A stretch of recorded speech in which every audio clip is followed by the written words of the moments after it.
Good morning and welcome. Coming up this Friday morning, a reckless stunt caught on film. Car passengers hanging out of windows as they speed down a Sydney tunnel. Plus, spacewalk cancelled. NASA considers bringing crew home early as an astronaut faces a health battle. And weighing the options, new research into weight loss drugs reveal how long Ozempic lasts. Now to a Today weather alert for Victoria as the state braces for a catastrophic fire day, the worst since the devastating Black Summer of 2019. Live to Today Melbourne reporter Kiara Parker. Kiara, what are the current warnings? Well, emergency warnings remain in place for two bushfires burning out of control in the state's northeast. Residents from several communities forced to flee their homes, some under threat by the fire at Longwood, told that it's now too late to leave. The other fire burning out of control is near Walwa in the Mount Lawson State Park.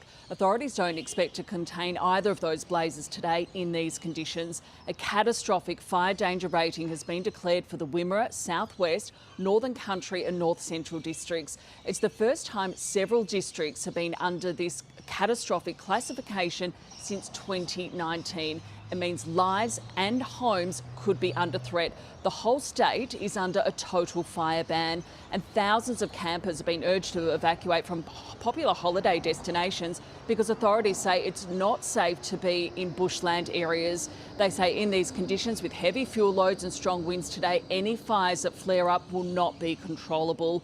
In bushfire-prone areas, 450 schools providing holiday programs have closed, and Ambulance Victoria has declared a red escalation. That means paramedics will only respond to life-threatening or serious cases in danger zones. Joel? OK, Kiara, thank you. From one extreme to another, the chance of a tropical cyclone hitting the North Queensland coastline is increasing. Let's go live now to Today Queensland reporter Andrea Crothers. Andrea, monsoonal rain is expected today.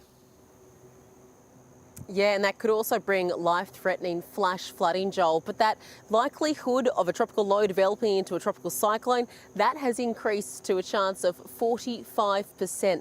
Currently, that weather system is sitting over the Western Coral Sea. It's around Willis Island, which is off Port Douglas. It's expected to turn in towards the North Queensland coast today, potentially crossing the coastline around 10 p.m. on Saturday. But regardless of whether this develops into a cyclone or not, it's really that heavy rainfall into already soaked parts of the state that we have to watch out for. Andrea, thank you. In breaking news out of Sydney, a major blaze has now been contained after tearing through 4 boats at a Mossman marina. 4 people have been treated at the scene for smoke inhalation. Devastated boat owners are arriving at the marina to identify their property as the fire continues to burn. One lane of the Spit Bridge remains closed northbound. A reckless stunt has been caught on camera inside Sydney's M8 tunnel. Motorists travelling behind a white Hyundai were left shocked after 2 people were seen leaning out of the moving car. Moments later, a third person also climbs out. Police say they are looking into the incident. Turns out weight loss drugs might not be the way to go. A new study has found people who stop taking weight loss injections are likely to regain the weight originally lost in under 2 years. That's faster than those on any other weight loss plan. Risk markers for diabetes and heart disease can also return. The Prime Minister has announced a royal commission into the Bondi terror attack. Live to 9, federal politics reporter Connor McGovern. Connor, a former High Court judge, will lead the inquiry. Virginia Bell served on the nation's highest court for more than a decade and has now been tapped on the shoulder by the Prime Minister, Joel, tasking her with heading up the Royal Commission he called yesterday. And this is what she'll focus on: anti-Semitism in Australia and what drives it, improving law enforcement, looking at the circumstances of the Bondi terror attack and other recommendations to help social cohesion. Anthony Albanese committed to a Royal Commission after persisting pressure for 3 weeks. He'll be on today, later this morning. Joel.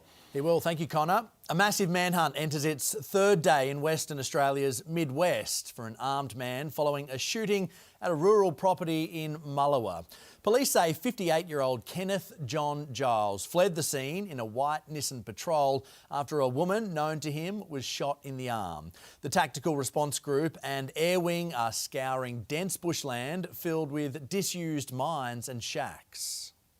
US Vice President JD Vance says the immigration agent who shot and killed a woman in Minneapolis will be protected by absolute immunity. Let's go live now to Nine's US correspondent Jonathan Kersley. Morning, Jono. The VP says it was the victim who broke the law. That's right, Ali. JD Vance calling Renee Good, the 37-year-old mother of one who was shot dead by an ICE agent in Minneapolis yesterday, a deranged leftist, saying that she had committed an act of domestic terrorism by trying to drive her vehicle at the officer in question, an officer with a reported 10 years' worth of experience. But there are many questions around whether she was actually, as you can see in this video, seemingly to try and just get away, turning her vehicle away from the officer before those shots were actually fired. Vice President JD Vance went on the offensive in the White House press briefing room just moments ago, launching into an attack on Democrats and the press, essentially accusing them of inciting a mob to attack federal agents. This is some of what he had to say about Renee Good. She was there to engage in obstruction of a legitimate law enforcement operation. How did she get there? How did she learn about this? There's an entire network, and frankly, some of the media are participating in it, that is trying to incite violence against our law enforcement. The investigation into what happened yesterday is being led by the FBI, but today we have seen yet more protests on the streets of Minneapolis as people angry at the shooting death confront police, and the Trump administration has sent more law enforcement in. 100 Customs and Border agents are now in Minneapolis. Jono, thank you. Former Test cricket great Damian Martyn has been released from hospital after waking up from an induced coma. Martyn was admitted into hospital on Boxing Day after he was diagnosed with meningitis. Close friends and cricket commentator Adam Gilchrist thanked the public for their support throughout his treatment. An investigation by the BBC has revealed Andrew Mountbatten Windsor received millions of pounds from a rich and powerful businessman to buy his former mansion. Sunning Hill Park, a gift from the Queen, was sold to a Kazakh billionaire in 2007 using funds from a firm linked to corruption. NASA is considering bringing its Crew 11 home early in a rare move sparked by an astronaut suffering a medical condition aboard the International Space Station. The unidentified crew member is stable, but their condition led to the cancellation of a scheduled spacewalk. And the Prince and Princess of Wales have made a surprise visit to healthcare workers at Charing Cross Hospital in London, marking their first royal engagement of 2026. Prince William thanked staff for their hard work, while Princess Kate shared a rare glimpse into her journey with chemotherapy. What a nice surprise for those hard-working frontline staff. Yeah, and great to see Kate out and about and looking so well now. Really good. Thank you, Jane. Taking a look at the weather across the country, and warm conditions forecast across the southeast of the country with active fire warnings in parts of Victoria, while Melbourne, well, it's set to swelter at a top of 43 degrees today. Meanwhile, a very different story across the top end with showers forecast for far north Queensland and the Northern Territory.